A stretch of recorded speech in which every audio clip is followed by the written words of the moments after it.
Hello there, right here we got a brand new snapshot guys for the Java edition. This is going to be for 1.19, the wild update. This is number 22W12A, and in it we get some brand new enchantments for your pants, plus new waterlog blocks, as well as a cool chest boat and other 1.19 things. And at the end of the video we'll be looking at some cryptic messages that indicate the warden might actually be a axolotl. In this update, we got the new boats with chests for the Java edition. There is 7 different types, and we also got the mangrove one. Unlike the Bedrock edition, since we got the mangrove blocks in this version, you craft them using a boat and 1 chest. And if you go ahead and place them onto the water, we can go and press E and look into the inventory. Not only does it show our inventory, but also shows the chest that is on board of the boat. We can't right click the boat to access it, and if we want to access it from the outside, we have to make sure to hold shift and then click, sort of like a horse's inventory. Now if you do break the boat with stuff inside of it, it looks like we actually get the boat back as a full item, and we also get the items. This is different than when we break these boats in Bedrock edition. It would drop these as 2 pieces similar to a minecart chest. Now I really actually like this, that way we can automate the process of dispensing these boats using dispensers and breaking them down with like a cactus and picking up with hoppers and reuse them. And this was also a request of mine after seeing how they handled them with the Bedrock edition. But let's see if minecart chests do the same thing. We'll break this guy and it still breaks in 2 pieces.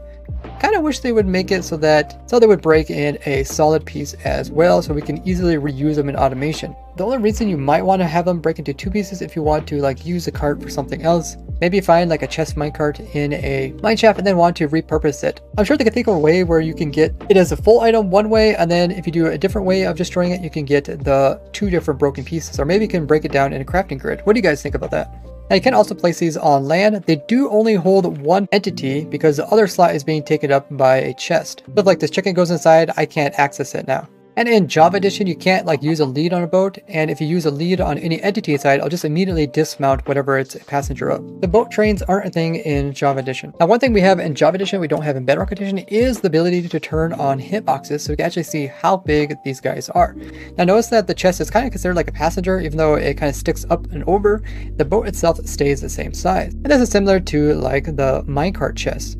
Now both of these guys, when you open up the container, they don't actually open up the visual chest like you would see if you opened up a actual chest. And the boat chests work just like chest carts, where you're able to place things into it with hoppers that are pointing into it, and also if you have power droppers, and it can all be collected using hoppers underneath. Opening up the boat with chests or breaking it will also make piglins mad, just like other chests. Now I actually did a bunch of testing with these boats in the Bedrock edition, which I'll put into a separate video, so look forward to that. But if you do have any questions about them, ask in the comments and hopefully I will answer them then. We also got the Swift Sneak enchantments back as they weren't in the last snapshot. They come in 3 different enchantment levels, and they changed it so they are no longer placed on boots, but are now placed onto leggings. This is amazing, as helmets as well as boots have a lot of enchantments that can only go on them, where the chestplate and leggings don't. So now you don't have to worry about incompatibilities with stuff like Depth Strider, Frostwalker, Soul Speed, and instead you can have the swiftness and those enchantments all on your armor set. Now these leggings, when placed on, let the player sneak at the same speed as walking rather than at a slower pace. This is great for sneaking around the warden, but it's also good for building and bridging very fastly. This also makes it the very first unique pants-only enchantment, as the other enchantments that can be placed on it can also be placed on other things. Now, in the previous snapshot, we got a lot of the Skulk blocks, but we were missing some of the functionality of the Skulk Shrieker. This is the block that can detect vibrations from the Skulk sensor and will summon in the warden. So my vibrations go to the Skulk sensor, and then from the Skulk sensor they go to the Shrieker. After 3 vibrations have been sent to the Shrieker, then the warden will be able to get summoned from the Shrieker, and it will take a little while, but he'll get summoned in, and then he'll go after whoever's making those vibrations for zombies. GG. Now even without the sensor, the Shrieker still can go off, as the Shrieker could even detect when the player walks on top of it without a sensor nearby. They also added in the darkness effect, which is produced by the Shrieker as well as the warden, and will affect you if you're nearby. This is what lowers your gamma down and also will make pulses, which can make it difficult to see. You can change how much the darkness affects you with this controls inside your accessibility settings. Now torches can help brighten up during this time, and they can also prevent the Warden from being summoned in, as it needs a light level of 11 or lower. Now the Warden is something that wasn't also in the previous snapshot, and they put it back in again from the experimental ones. It works the same way as I kind of mentioned in this video here, which I'll put down in the description, and I go into much detail about all your guys' questions. Now one thing they did change with the Warden is that he is able to hit players a little bit higher up than he was before. They also changed the Warden's animation a little bit. Now in the past, they used to be able to shift through the render distance using F3 keys. They went ahead and decided to remove that. I think people were just accidentally pushing that, and it really didn't help you as much as just going into the menu to change a setting. Now a really big change that came to Java is the ability to waterlog leaves. This acts very similar to the mangrove roots, where the water is completely contained inside. But one big difference is that when you try to push leaves, they just break off and you lose the water with it as well. This also means when explosions happen, they won't destroy the waterlogged stuff. This can actually be pretty useful inside of tree farms, where you might want to have water in some locations, while still making the game think that there is leaves occupying those locations, so more leaves aren't placed there. So now if you grow a tree underneath water, the leaves will automatically be waterlogged. Now with all the cool things that came in the last snapshot, we also got some bugs that snuck in as well. So let's check out all the fixes that they did this week. They fixed a bug to do with when you update a whole bunch of things all at once, how does the game actually decide which one of these actually gets updated? Now with this bug, it actually changed the order in which it happened. Instead of happening from the end to the start, and now it does it from the start going outwards. In the last snapshot, it was accidentally reversed. So when we update this rail system, it's going to update the two observers, which is going to try to cause both pistons to push, but only one is actually going to push, the one that gets updated first. But if we compare this to the previous versions, same type of setup, and we power this, notice that this piston actually gets updated first and pushes everything this direction. And it doesn't matter how many times we do this, they will always update this way. So with this fix, they now reverted it back to the way it was before.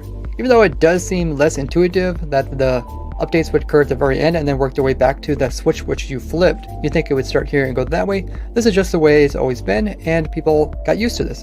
In the last snapshot, we also seen a problem in here, the end dimension, which was the dragon didn't spawn at all. So there's actually no way to kill the dragon or get the exit end portal to leave this place, which is fixed in this new snapshot. Since 1.17, sometimes end cities would end up being placed over craters in the end islands, making them seeming like they would float. And most of these next bugs I pointed out during my testing streams, but I often forget to make the reports. So thank you guys for reporting these bugs, and it's exciting to see them getting fixed. If you've seen my last video, I talked about how the natural mangrove leaves could have propagules naturally grow off of them. Problem was, when the leaves would decay, the propagules would be left floating in the air, which is now resolved.